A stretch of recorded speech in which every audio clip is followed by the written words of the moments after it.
তো এই যে ফুচকা, আর প্রতিটি ফুচকায় দেখতে পাচ্ছ বেশ সুন্দর করে ভাজা হয়েছে, ভাজাটা কিন্তু দারুণ হয়েছে, বেশ মসমস করছে। হ্যালো হাই নমস্কার, welcome to my channel Sam tour and travels. আর আজ কিন্তু আমরা চলেছি সোজা গোপালনগরে। তো কি কারণ, তাই তো? কারণ কিন্তু একটাই, আর প্রতিদিনের তুলনায় আজকের কারণটা কিন্তু একটু আলাদা। আর কি সেই কারণ? কারণটা হচ্ছে ফুচকা। তো গোপালনগরে নাকি এক দাদা মাত্র 10 টাকায় 14 পিস ফুচকা দিচ্ছে। এই কথাটা কতটা সত্যি সেটা তো যাচাই করবই। আর দ্বিতীয়ত ফুচকাটা কেমন খেতে, সাইজে কেমন আছে, সেগুলোও সবকিছু বলবো এবং তোমাদের সাথে শেয়ার করব। তো ভিডিওটা দেখতে থাকো। তো ফাইনালি কিন্তু আমরা চলে এসেছি সেই গোপালনগরে, যেখানে 10 টাকায় 14 পিস ফুচকা পাওয়া যাচ্ছে। আর এই জলটা তোমরা দেখতেই পাচ্ছ, জলটা দেখলেই কিন্তু জিভে জল চলে আসবে। এখানে কি কি দেওয়া আছে এই জলে? তেঁতুল, ধনেপাতা, তেঁতুল, ধনেপাতা, লেবু, মশলা। আচ্ছা আচ্ছা, এবার আমরা ফুচকার যে আলুটা দেখবো, সেই মাখানোটা দেখবো কি কি দিয়ে মাখাচ্ছে আমাদের এই দাদা। ছোলা আছে, এটা ধরো শসা আছে, পেঁয়াজ আছে, ধনেপাতা আছে। আচ্ছা, তো কতদিন হচ্ছে এই জায়গায় দোকানটা মানে ওপেন করেছেন?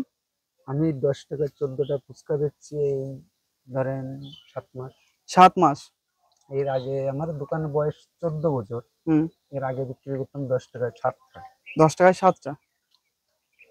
তা হঠাৎ এই মনোবৃত্তি আসলো যে 10 টাকায় 14 পিস দিতে হবে ফুচকা, মানে ফেমাস হওয়ার জন্য নাকি? ফেমাসের জন্য না, তাহলে সেল বেশি, লাভের সংখ্যাটা কম। মানে সেলের উপর লাভ করছেন, তাই তো? সেলের উপরে লাভ। আপনার বাড়ি কি স্টেশনের আশপাশে নাকি অনেকটা দূর? এখানেই বাড়ি। সপ্তাহে কি 7টা দিনই খোলা থাকে দোকান, নাকি শনিবার বন্ধ থাকে? শুধুমাত্র শনিবার। আর দোকানটা ওপেন করেন কখন? ওই সকাল 9টা 9:30। সকাল 9টা 9:30 থেকে। আর ওইদিকে এক্সিট টাইম? মাল শেষ হয়ে গেলে চলে যাই। আর এমনি কোনো টাইম, মানে নির্দিষ্ট কোনো টাইম নেই, তাই তো? না, আচ্ছা, যে এই টাইম অবধি থাকবো এরকম কোনো টাইম নেই। তো এবার কিন্তু আমরা ফুচকাটা খাবো, খেয়ে দেখবো কেমন কি। তো চলো।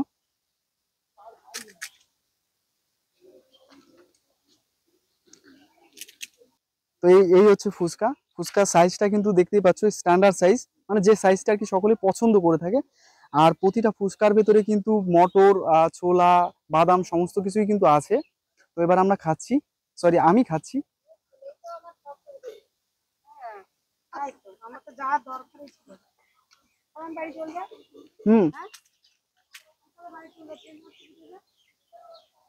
ফুচকাটা কিন্তু দারুণ।